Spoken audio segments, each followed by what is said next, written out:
Want help to grow your business? Download BRiN, the world's first business advisor in your pocket. To find out more, visit BRiN.ai or search the App Store today. Hi, I'm Beaumont and welcome to Secrets Exposed. This is the show that takes you up close and personal with real business experts. And our topic today is how I built a $30 million business, lost it, and started again. That coming up in just a moment.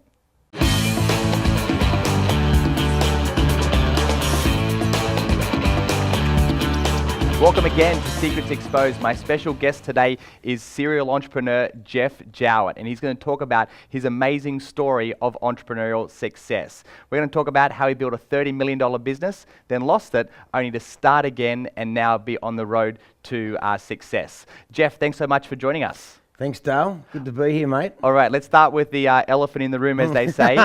How do you lose a $30 million business? Well, I think for starters, I'm very, very good at creating businesses and ideas, not necessarily great at running them.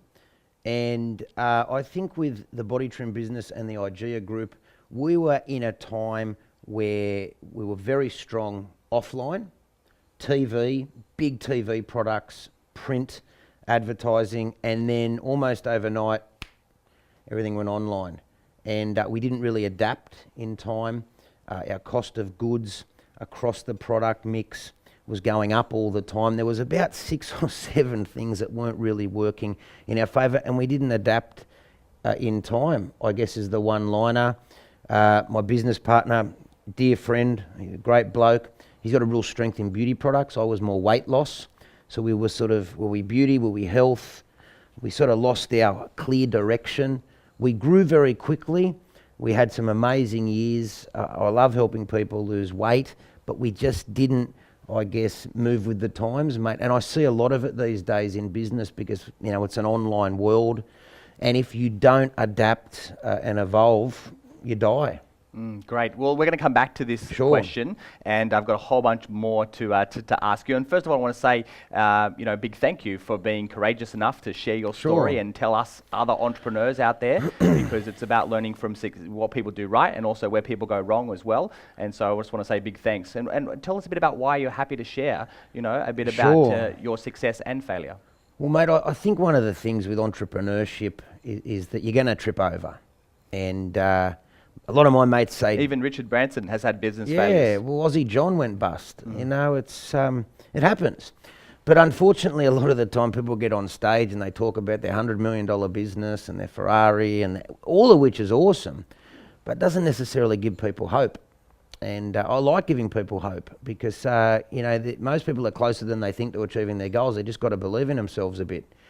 A lot of my mates say, oh, you're real resilient. You're the most resilient bloke that they know. Well, I don't really know any other way. You can't just lie in the fetal position and suck your thumb for 10 years. You win, you lose, you get up, you go again. But as long as you're learning, then you're growing and going into a new business now. It's been 10 times easier than it's ever been to start to win quickly because I've learnt so much. And one of my mates said, with the body trim experience and the IGEA group, he was my marketing manager there. He goes, mate, you did a lot of things right, but you probably didn't mind your own business enough. If you expect other people to do certain things, and well, that doesn't necessarily mean it's all going to happen. You've got to keep an eye on the whole business.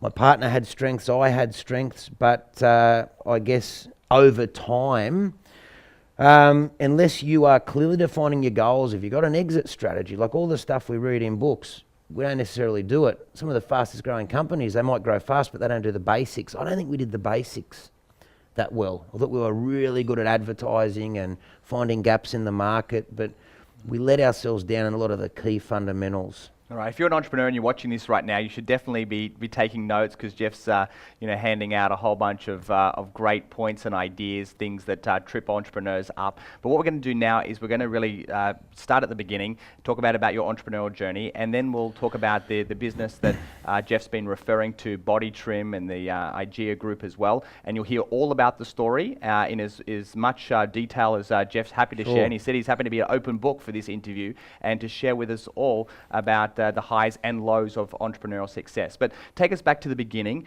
Where did it start for you? When did you decide, I'm going to be an entrepreneur? Oh, well, I think I was 14 and it was Jeff's lawn mowing service. And I photocopied some little A5 flyers to do a lawn mowing sort of service. And I got the next door neighbour to letterbox drop them, and I gave him a couple of chocolate paddle pops to do the job for me. So a bit of leverage early there, Dale. And I could only mow lawns in a 2 or 3 block radius because obviously I didn't have a car, so I pushed the mower up. And then, look, I did that, and then pretty quickly I thought I want to be a personal trainer. As I got older, went and did a sports science degree, and I thought I want to help people change their bodies. But I kind of just got a bit bored. I get really bored. So I thought, well, the idea of creating a personal training company and running weight loss competitions, and that was exciting. Okay, let's quickly talk about the personal training business, because you also became the Australian Personal Trainer of the Year as well. So that's a great feat. It was good. How did you become so well known, and how did you get on the radar to win that award? Well, what happened was I teamed up with a good mate of mine, Andrew Simmons, who still is the franchisor and CEO of Vision Personal Training. Which is one of the largest personal training companies across Australia. In Australia, right? Yeah. So we started that in August 1999, just over 16 years ago, and Andrew was very good at systems and operations, and I was very good at sales and marketing. So we got together, so why don't we team up? We did, and it was fun because I could do the sales and the marketing side, and I could create the hype and promote and get people excited. And he was the best I've ever seen with systems. So we just really quickly went from 1 trainer to 20 trainers, literally within 6 months. I thought, why don't we do a weight loss competition? We'll do a 12-week challenge. That blew up. It was huge. And we got so big that Fitness First said, you have to leave because you've taken a monopoly on the gym and we haven't got our own trainers, so they booted us out. So I said, oh, that's good. We'll go and open our own joint. And Simo's like, oh, I don't know about that. And I said, Simo, we can do this because, you're really smart and I get excited and we'll do well together. So we opened the first Vision in, I think it was 2000. And this is a private personal training. Yeah, one-on-one. And it was this disruptive advertising that the experts talk about these days. Well, that was disruptive. People were sick of gym memberships. So I said, no memberships. I said, results, not memberships. So whatever the market was doing, if they go left, I go right. It's the blue ocean strategy, I guess. I read in future years, but we just did it. So lots of big gyms. People didn't want big gyms, so we did one-on-one training in a boutique studio. Results, not memberships, pay as you go. Not the best business model, but it got us into the market. Later on, we put them on packages. And we got a great core group of people who believed in the vision, pardon the pun. We became more of a weight loss specialist. And then we franchised. And a friend of mine owned a gym in Randwick, Might and Power, named after the horse. And we were able to buy that off him, and that became the first Vision franchise. And went on. And now there are locations everywhere, right? Yeah, there's 51 of them, eastern seaboard of Australia and New Zealand. And I'm actually back there doing some consulting and working to grow the network again. It's another little thing I'm helping and doing at the moment. But so that became one of the most successful private personal training studios and still runs to this day. Yeah. And you're back there consulting now. But then you actually left that business to pursue another business called Body Trim. So why did you leave? And then why did you start Body Trim? I'll answer it in 2 ways. I think I'm very effective in a business for up to 5 years. And then it's time to go.